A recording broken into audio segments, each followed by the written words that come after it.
Politicians aren't usually one for telling jokes, but Nigel Farage came out with his best joke yet. He claims he can't be bought.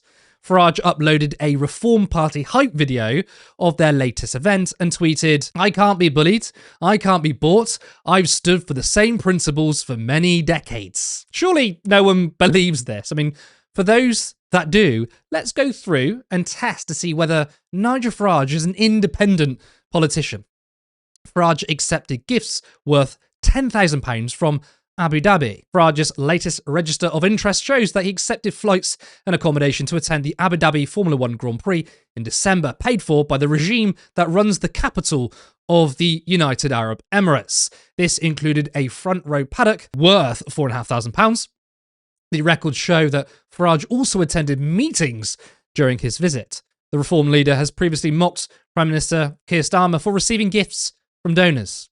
How about this when he flew to the US and attended the Republican National Convention? Capital HQ, a right-wing PR consultancy previously linked to jailed hard-right political activist Steve Bannon, has been arranging hotels, transport and media appearances in the US for the Clacton MP, what appears to be a no-fee arrangement. The consultancy has not declared any payments or reimbursement from Farage, but the MP has declared none of this additional help on the UK Register of Interests, claiming instead that the whole trip was funded by the Brexit backer Christopher Harben. It's well documented that Farage has links to the American ultra-conservative movement. This is him shaking hands with a January 6th rioter at the Florida Republican Party fundraiser in March 2025 at a $25,000 a seat event. 7 months later, he belatedly registered, receiving a fee for the speaking engagement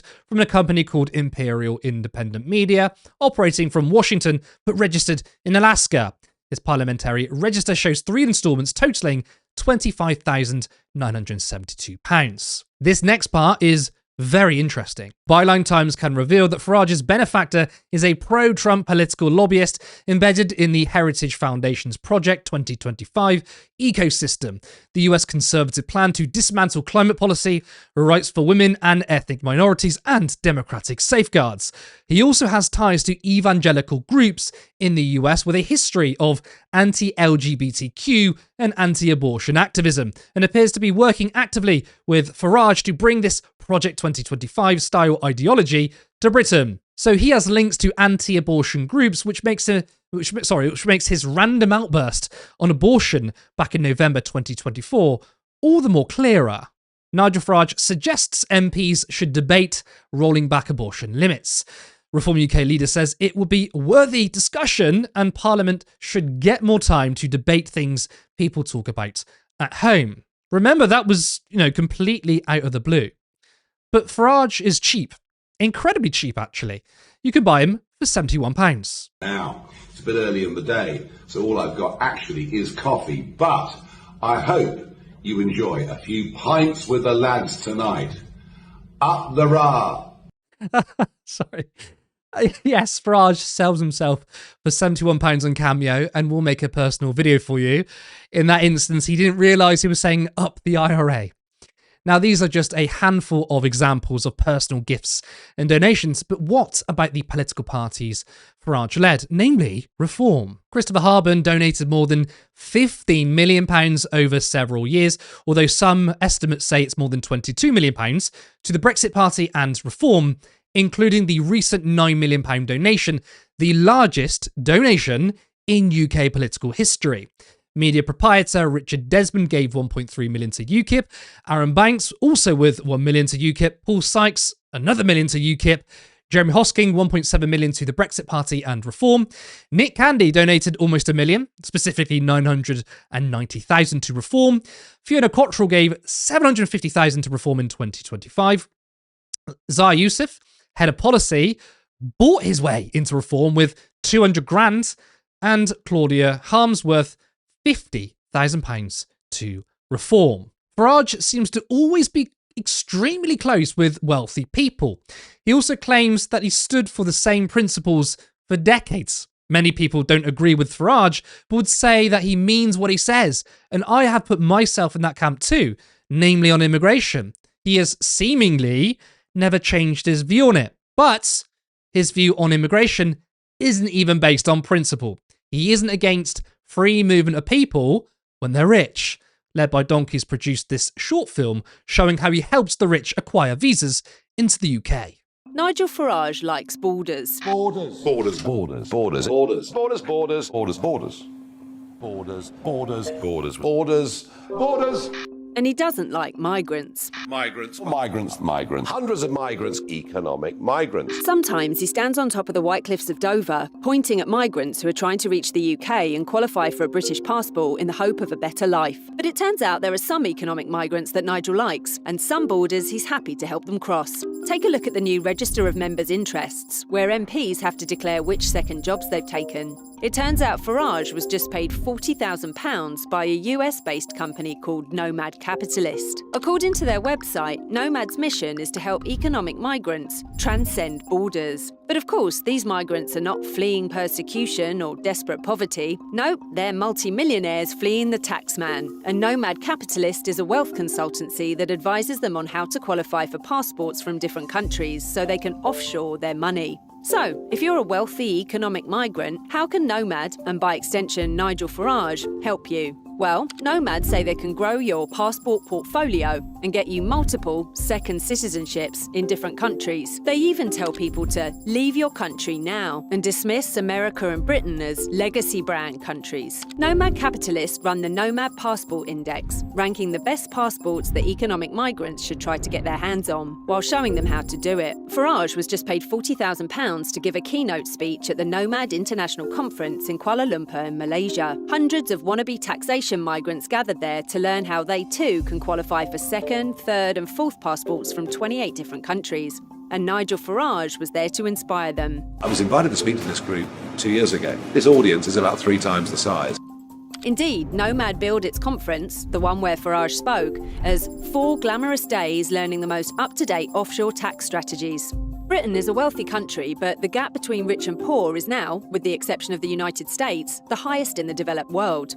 Our public services, like the NHS and schools, are crumbling. And one reason for all this is the ease with which the super rich can move their money overseas to avoid paying their fair share of tax. They can do that because there's an entire industry that exists to help them do it legally. And a British MP, Nigel Farage, works for that industry. For Farage, a world without borders is fine, as long as it's only for the super rich. I think that's an excellent video, by the way, from Led by Donkeys, but it completely exposes him. So when people say, do you know what, at least he's principled, I don't agree with him, but he means what he says. Clearly not true, because immigration, the biggest thing he talks about his entire career, and yet he loves immigration as long as you're rich. And that, I think it's worth pointing out when you listen to politicians who say we need to bring down immigration and that immigration is a problem. You need to understand that they're only talking about working class immigrants. They're not talking about rich immigrants. So it's not a point of policy.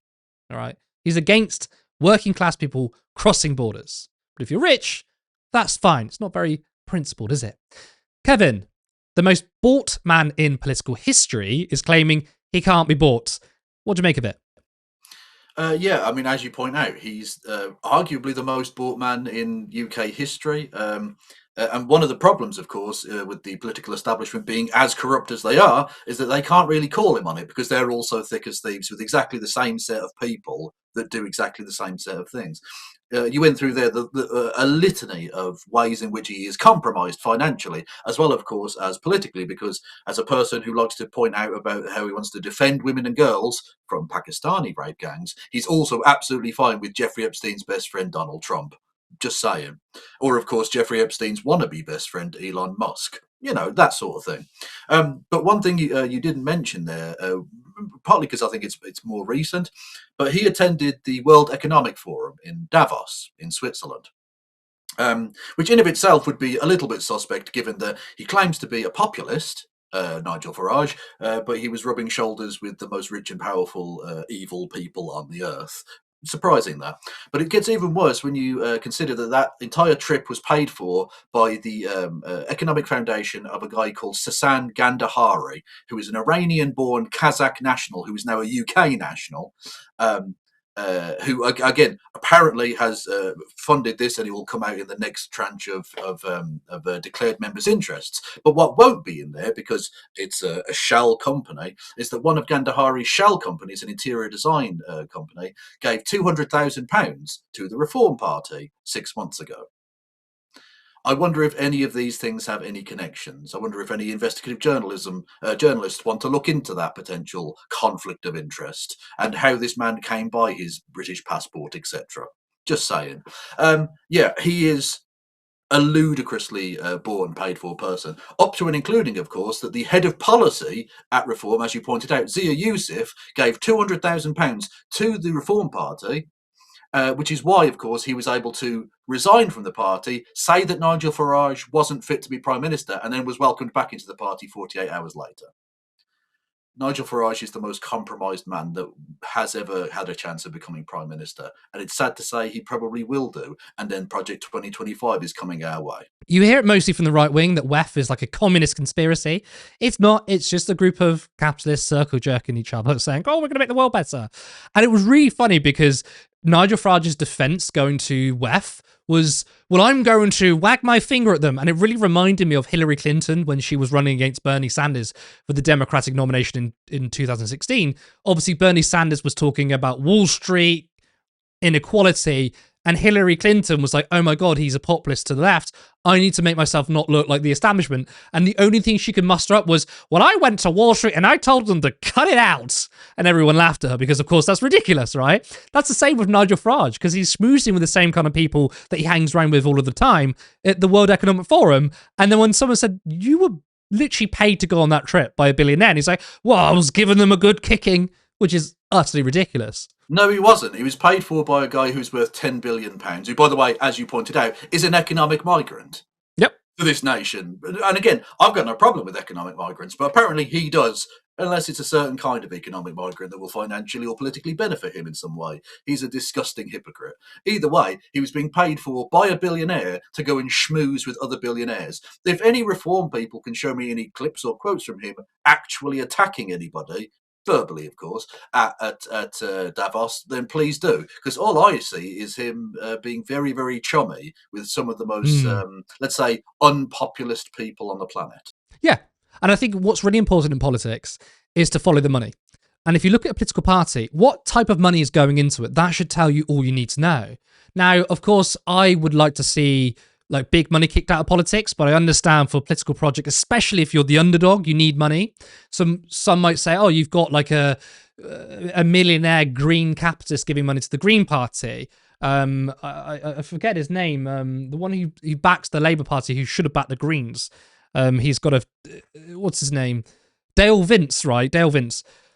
He gave money to the Labour Party, but I think he's since come out more towards the Greens, right? He's a rich guy, but if he's made his money more ethically, there's a possibility he might give like £1 million to the Green Party. And someone might say, well, that's big money. And I get it. Again, like it's good to criticize big money. But to me, the more important thing is the kind of money. If you've got, a rich guy who's built green-friendly businesses and he gives to the Green Party, it's not controversial, is it? It's what he believes in.